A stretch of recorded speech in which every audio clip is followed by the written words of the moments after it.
women should have children is part of the oppressive patriarchy. That's not good. And that is not fate I would wish on anyone. For the first time ever since records began, 50.1% of women are childless by 30. What our society does to 19-year-old women, we just lie to them all the time.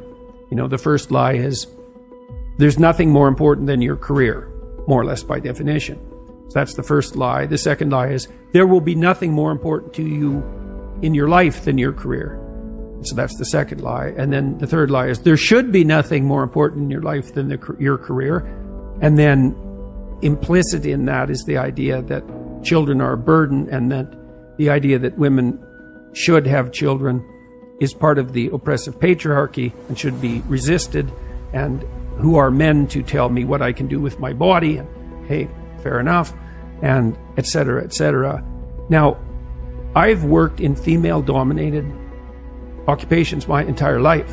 I've watched women progress through their professional careers at every level of attainment, from the lowest to the highest, and observed what happened. And what I've seen is that as women progress towards their late 20s, there's a psychological transformation, and what happens is that they place less emphasis on their career and way more emphasis particularly on having a child. And that really reaches a crisis point around 29 or 30 for the vast majority of women, and their attitude flips. And I've seen it flip very dramatically with many women. And I suppose the most single, most convincing evidence of that, I worked with high-end lawyers in Toronto for about 10 years. We went to law firms, high-end law firms, and said, send us your most productive people, and we'll help them iron out whatever wrinkles there might still be in their life. And the advantage to them is that things will go better for them, and the advantage to you is they'll be even more productive. And so these were women who were generally very attractive, well put together physically, pretty stable psychologically, extremely conscientious, very, very smart, and high achieving from like junior high all the way through high school, university, law school, onto the top firms, rocketing up through the ranks, full partnership by the time they were 29 or 30, and all the women bailed out, all of them. The law firms couldn't keep them. The women wanted to have 9-to-5 jobs. They wanted to bind the job so they could have a life. And that was especially true once they got interested in having a child or had one. And what they really came to was a very interesting realization. So because they were highly conscientious women, they sort of did their duty and worked hard and diligently and didn't pop their head up to ask questions. They were in junior high, they got the best grades. They were in high school, they got the best grades. And so on, all the way through, right till they reached partnership. But that's sort of an apogee, right? You hit partnership in a senior law firm, it's like you're at the top of your profession. Well, then what?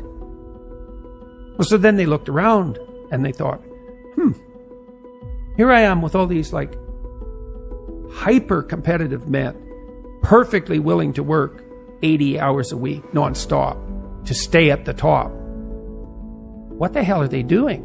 Because that's the real question. What is it that characterizes this small percentage of hyper-competitive men? It's not. You can assume that that's how everyone should be, but first of all, that isn't how everyone is. Or you can flip that and say, well, there's only a small minority of human beings that are willing to do this, to work flat out 8 hours a week. I mean, they're certainly being paid for it. Let's make no mistake about that. But, well, what about the rest of life? Well, that's what the women asked. Why am I doing this? And that's a great question. Well, for men, there's a different answer than for women. It's a really different answer. And it isn't like the men are exactly thinking this through. It's more like this is an integral part of male motivation. The more successful you are as a man, the more women like you. But the problem that you have now is that as women are getting better educated, with more employment, more status, more prestige, they compete themselves out of their ability to find an attractive mate. As women raise up through the dominance hierarchy, and this is, who's going to tell women the equal access to opportunity that you have recently just acquired? Actually, what that's doing is it's making it more difficult for you to find a mate that you're fundamentally attracted to. Yeah, well, it does a lot of things. I mean, it does provide women with a lot more opportunity on the economic front. It does decrease their dependency on their mate in relationship to economic security.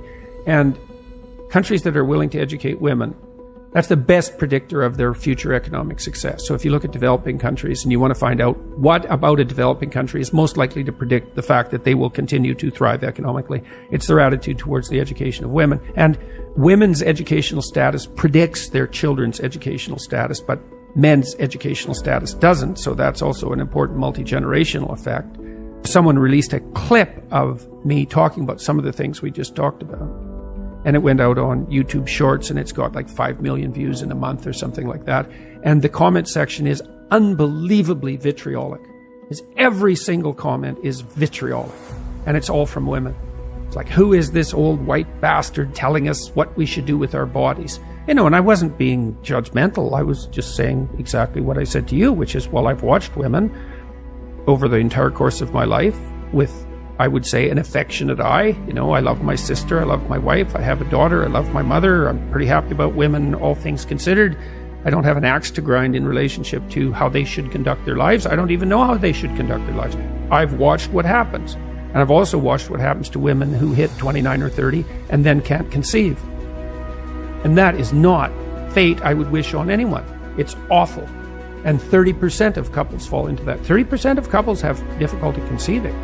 It's a lot. And the probability that you'll have difficulty conceiving increases with age. And then, so you brought this up at the beginning, you said 50% of women now at 30? 50.1 are childless by 30. Yeah, well, that's not good. That's a sign of something profoundly wrong with the entire culture at an extremely deep level. I don't think that women need to take it as us trying to tell women what they should or shouldn't do, but I think that it would be very fair to say that you need to be an incredibly unique woman to make it to 50 without a family and look back and think, yeah, I did this right. That's not to say that those women aren't out there. They absolutely are. I know some of them.